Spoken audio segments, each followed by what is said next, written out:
Hello everyone, welcome back to Sydney and Starlet, and if you are new here, welcome, enjoy the Yes. So today, me and Sydney are going to be reading a little golden book, classic Walt Disney's The Sword in the Stone. So let's begin. Wart was a lonely page living in the great stone castle of Sir Ector. Nobody called Wart by his proper name, which was Arthur.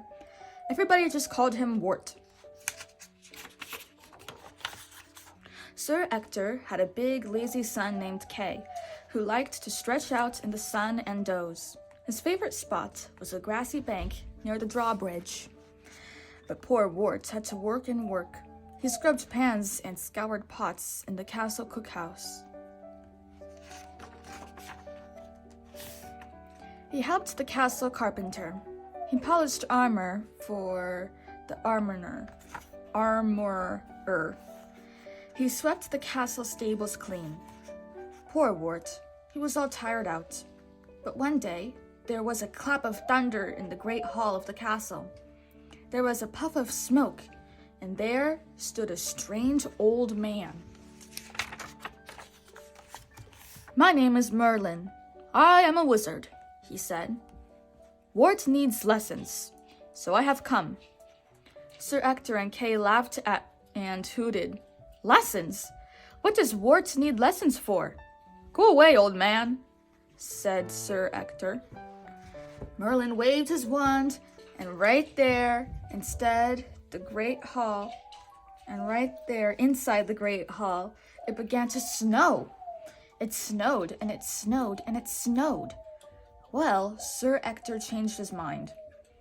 He let Merlin stay on and said, "Give Wart lessons, if you like." Nobody understood why Wart needed lessons, but Merlin began to give him lessons. He led Wart down to the moat one day, and he waved his wand. Wart began to shrink. He shrank smaller and smaller. Suddenly, he changed into a little fish and fell into the water. At first, it was great fun. But then a big fish came along. The big fish wanted to catch the little fish for lunch. Poor little Wart. What could he do?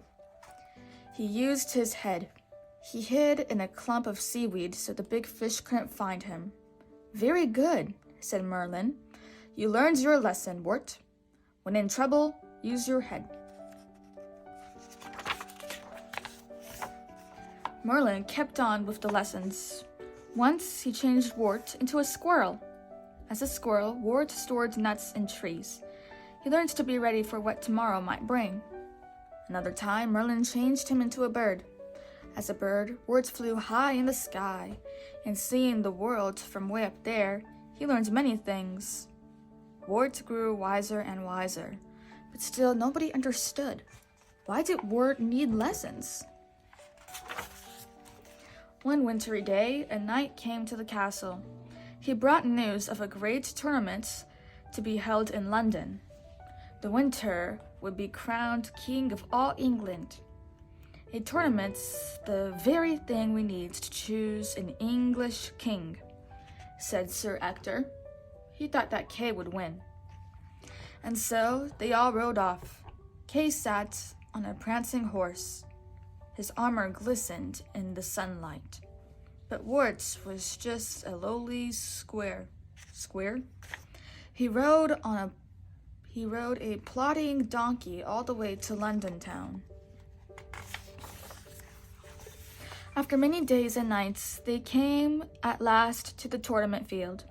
There was a blast of trumpets, and the titling started. Kay smiled proudly. Soon, with spear and sword, he would fight to win the crown. Suddenly, Wart ran from the field. He had forgotten Kay's sword. It was back at the inn where they had slept. Wart ran as fast as he could, but when he got to the inn, it was closed. Poor Wart. Where could he find a sword? He ran and ran. In a churchyard, he saw a marble stone. On it stood a steel anvil, and stuck through the anvil was a gleaming sword. A sword! Wart quickly pulled it out and quickly carried it back to the tournament field. "But that's not Kay's sword," cried Sir Ector when he saw it. But then he saw some letters written in gold on the sword. This is what the letters said. "Whoso pulleth out the sword of the stone and anvil is rightwise king born of all England."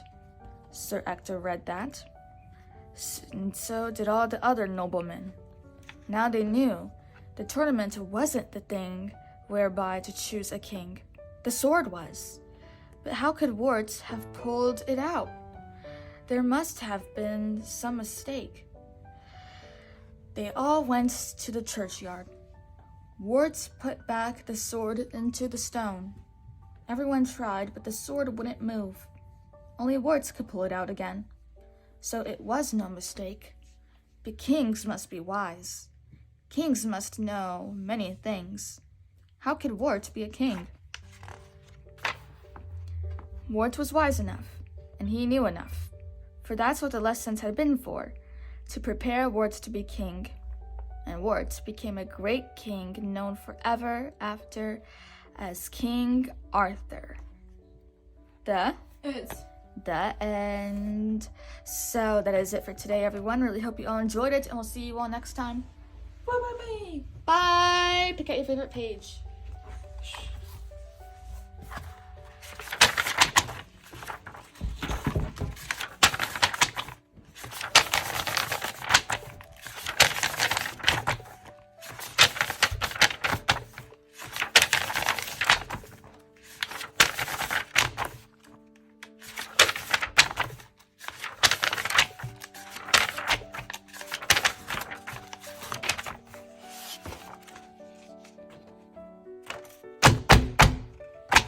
What's your favorite character? Frank.